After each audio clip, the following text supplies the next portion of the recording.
President Putin said that Russia is going to suspend its participation in the nuclear arms treaty with the United States. How significant is that, do you think?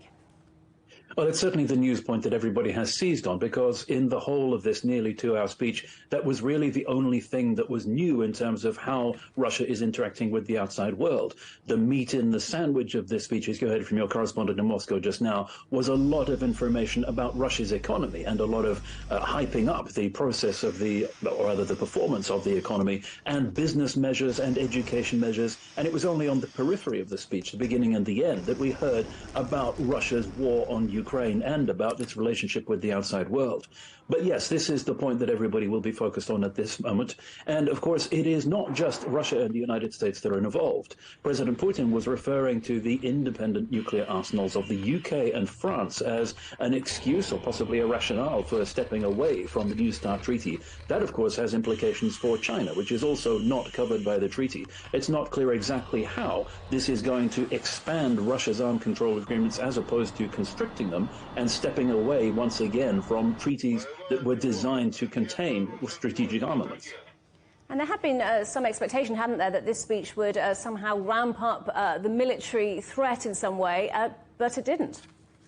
There are always big expectations ahead of any of these Putin speeches. It's perfectly normal for there to be hype ahead of time, and the expectation, particularly when this is so close to the anniversary of last February's new invasion of Ukraine, that there would be some new announcement. But it's usually disappointing when it comes to the actual text of the speech.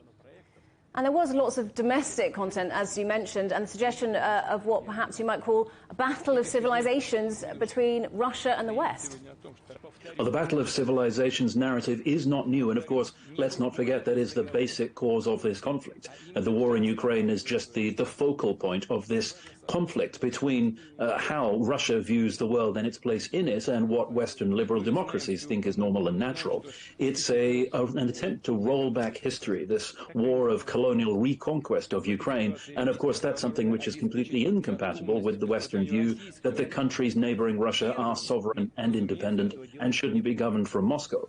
That's the root cause of this underlying conflict, and it's something that President Putin came back to again and again in his speech, with this aspiration to return history to Russia's comfort zone when it had domination over the whole of Eastern Europe.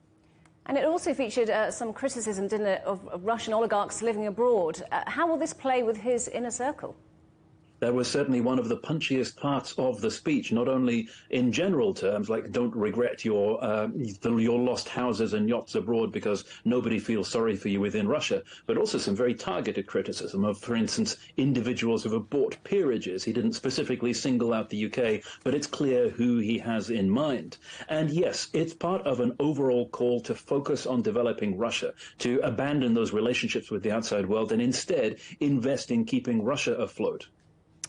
OK, Keir Giles from Chatham House, thank you very much indeed for joining us on the programme.